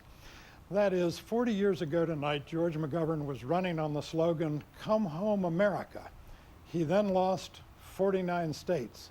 40 years on, "Come Home, America" is probably pretty much the foreign policy of an American plurality and perhaps an American majority, as the president seemed to understand, as he repeatedly, 3 times by my count, said we have to get back to nation building here at home. And when Mitt Romney was challenged to take a more assertive and engaged and interventionist foreign policy with regard, say, to Syria, in providing heavy weapons for the Syrian resistance, he did not indicate that he would have that done by American troops. And when he was challenged about having a no-fly zone, he seemed to pull back from that. So it does seem to me that in this debate, where 35 minutes in, they were talking about Medicaid reforms in Arizona and Rhode Island and class sizes all over America, they understand, both of them, that foreign policy is fairly peripheral to Americans' interests today, and what foreign policy they want means a lot less American involvement overseas. And Nicole Wallace, it was very clear, of course, you worked for Sarah Palin 4 years ago, President George W. Bush as well. Very clear from the very beginning of this debate, to pick up on what George Will is saying right there, that Governor Romney also reaching out directly to women voters who could make up the majority of the audience tonight. Well, that's right. And what was so interesting is from the very beginning, This was a defense of the George W. Bush Freedom Agenda by President Obama and a loud and eager agreement from Mitt Romney that there wasn't a debate on foreign policy. But the debate on the economy seemed to take President Obama by surprise. Once he caught on, by 10:15, he was droning on about tires. So the surest sign to me that this was a win by the Romney campaign standard was that they pulled Obama in to a debate about the economy, which they feel like is their strong suit. Donna Brazile, advisor to Democratic campaigns, respond to that. Well, first of all, Mitt Romney couldn't talk about foreign policy because he hasn't been there and he hasn't traveled enough to understand what's going on. I thought President Obama was strong. He was clear. He knows the threats. He's dealt with the threats. And what Mitt Romney did tonight was say, you know what, I agree with you. I agree with you on Afghanistan. There's no difference. I agree with you on Syria. There's no difference. And even on Iran, an area where Mitt Romney has talked about doing something more. Tonight, he said, I'll pretty much do what the president has done. Now, Jake Tapper, you're in the spin rooms tonight. I know that the Romney campaign were out in force first, but what are you hearing from the White House right now? The White House says that they feel very confident about the president's performance. As you noted, George, they feel like Mitt Romney this evening was trying to hug the president when it came to embracing some of his positions. You did not hear a lot of difference in terms of what Mitt Romney would do differently with regards to Iran or Syria or some of the other countries. The campaign manager for the Obama campaign, Jim Messina, emailed me when I asked him what he thought. He said completely dominant. He thought President Obama really was very aggressive, which served him well. I do think it's important to note that Mitt Romney, of course, came into the night with a different agenda to talk about the economy, not necessarily foreign policy as much, and he probably scored some points there. But generally speaking, on the foreign policy debate, the Obama campaign feels very, very good tonight. And hearing all the Romney side spin is David Muir, who covers the Romney campaign. David.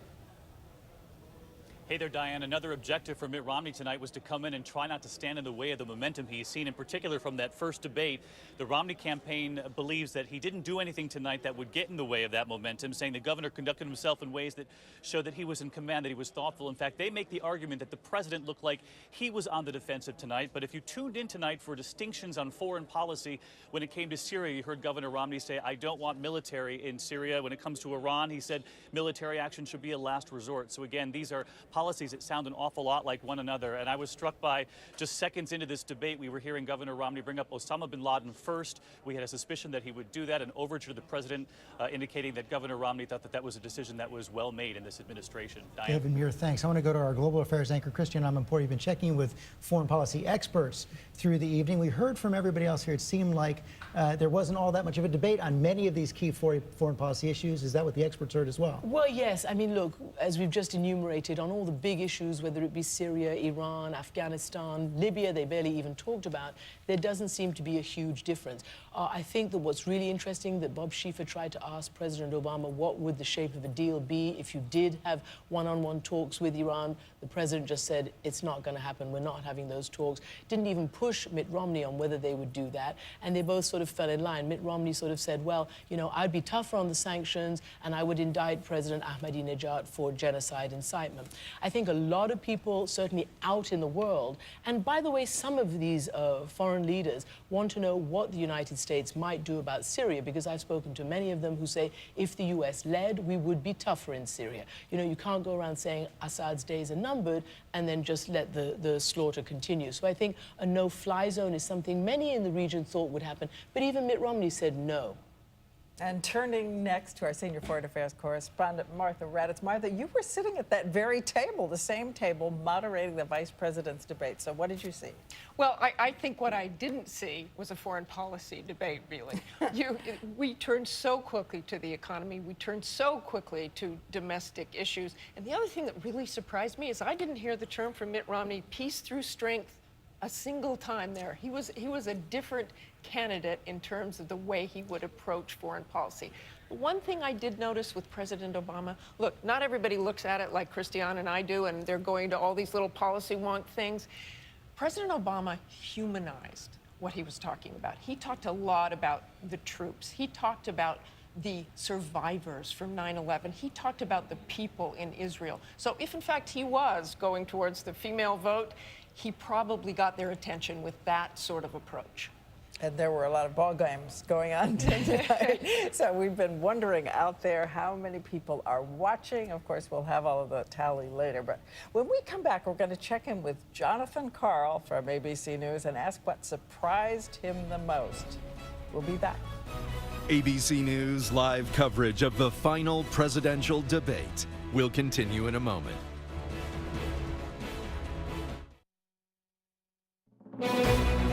ABC News live coverage of the final presidential debate. Once again, Diane Sawyer and George Stephanopoulos. And let's go straight to our senior political correspondent, John Karl. John, what surprised you the most tonight?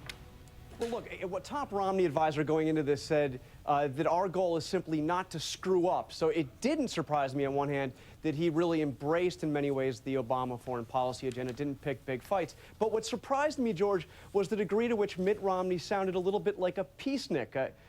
George mentioned George McGovern. There was a little George McGovern coming out of him, like when he said, we cannot kill our way out of this mess, or he said, our goal is to make the world more peaceful. That was a very different tone from Mitt Romney than the Mitt Romney I covered during the primary. That's right. He also said we don't want another Iraq or Afghanistan, no military in Syria. And you're also manning the fact-check desk. Any glaring misstatements by either candidate?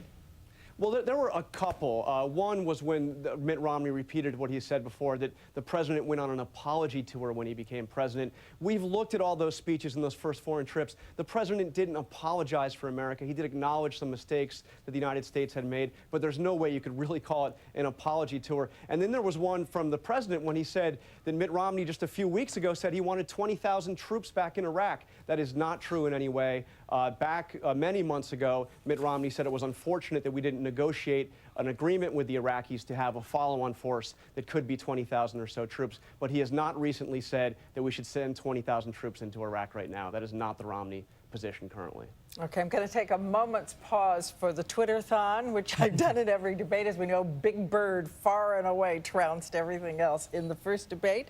Tonight, it was horses and bayonets running away when the president, citing Governor Romney's observation about the Navy in 1916, said, well, Governor, we also have fewer horses and bayonets than we did in 1916, although we are now told that the military still does have some bayonets out there. But let me go to Nicole Wallace. A peacenik, Governor Romney tonight? Look, I think that the Romney campaign gets a kick out of this notion that somehow Obama won on points. The Romney campaign is, if nothing else, they are stoic, they are disciplined, and they are insanely strategic. Their strategy may not have been to try to beat a sitting commander-in-chief and his commander-in-chiefness. How could they possibly do that? Their strategy was to talk to all 9 of the undecided voters left in Ohio and to bring it right back to the economy. And I don't know how anyone could argue that he didn't win in that objective. Donna, is Matt Dowd right when he says it's not going to change the polling numbers a lot? What happened tonight? You know, Matt is absolutely right that this thing is so close right now that it's a ground game.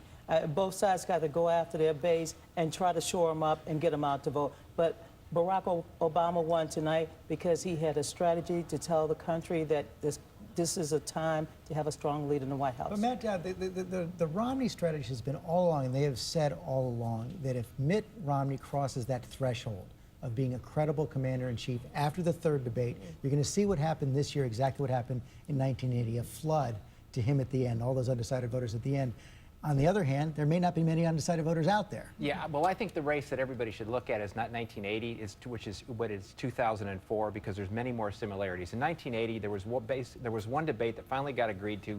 President Reagan was all set to take the lead. He showed he could be commander-in-chief, and as soon as that debate was over, the race was over. We've now had 3 debates. The time for that to have happened was at the first debate when Mitt Romney won and won big. Right now, we're in a situation just like 2004, where this race is going to be a 1-point or a 2-point race, all the way down with a few states that are ultimately going to decide this race. And what you had is now as a little extra juice from the president tonight on that commander-in-chief test that I think is going to give their Democratic base what they may need to turn out the votes they need to turn out. But at 1-point race, this is going to stay.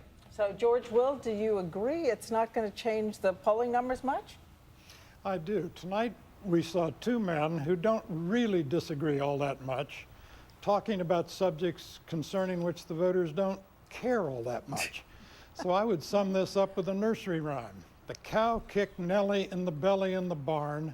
Didn't do her any good, didn't do her any harm. Both men tonight were Nellies. So Jake Tapper, David Muir, both men were Nellies. I'm sure both campaigns will disagree with that, but set us up now for these final 2 weeks. Coming out of this debate, what is each candidate's major goal over these next 2 weeks? Jake, you start.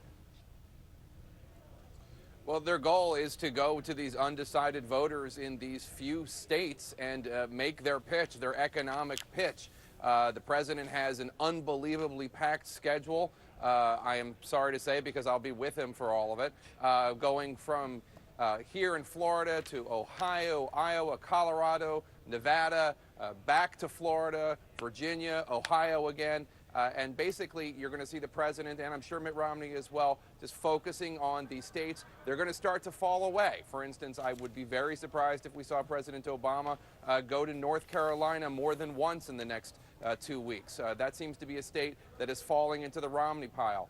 But you're going to see the keenly focused eye of the president and his campaign go to where the votes are. Right now, they need to keep Ohio in their camp, and also, hopefully for them, in their view, Iowa or Colorado, and then they can hold on to an electoral victory. And David, the focus of Mitt Romney? Hey, George, that travel itinerary Jake just mentioned sounds an awful lot like mine, because they're headed to the same states: Nevada, Colorado tomorrow, Iowa, Ohio later in the week. And those ABC News poll numbers that came out just today showing this a tied race. But when you look at the gender gap, George, you really see these numbers. Mitt Romney leading among men in this country, and President Obama with a fairly hefty lead among women. And so expect Mitt Romney in these swing states in these final 2 weeks to try to court those women, those swing voters who really could decide this race on Election Day. And a note for everyone who was asking about the pink bracelet the president had on. Yes, that was for breast cancer. But I just want to say to everyone, please get George Will's email address when you write about the comments he's made tonight. Write him directly, okay? Not us. I'm not distancing myself from you, George. I just want to make sure you get that email. A quick thought what we're going to be talking about tomorrow. Christiane. The Arab Spring, I noticed a very different vision from both men. President Obama thinking that this is an opportunity that the United States can work with and have a historic, once in a couple of lifetimes event in the Islamic world. Mitt Romney saying that this is very, very frightening and tumultuous. And I think that's one thing Americans do care about. I'm just going to say that's the last you'll hear about foreign policy in this campaign. I think that is a pretty safe bet. Thank you both. We'll take a quick break. We'll be right back. You're watching ABC News live coverage of the final presidential debate. ABC News live coverage of the final presidential debate. Once again, Diane Sawyer and George Stephanopoulos. And as we conclude the debates 2012, we thank you so much for joining us for all of them. And we're here at abcnews.com always. And a full wrap-up of a special edition of Nightline tonight. Watch it. It has been a year where debates have made a difference, starting with these primaries straight through to tonight. I'll see you first thing tomorrow on GMA.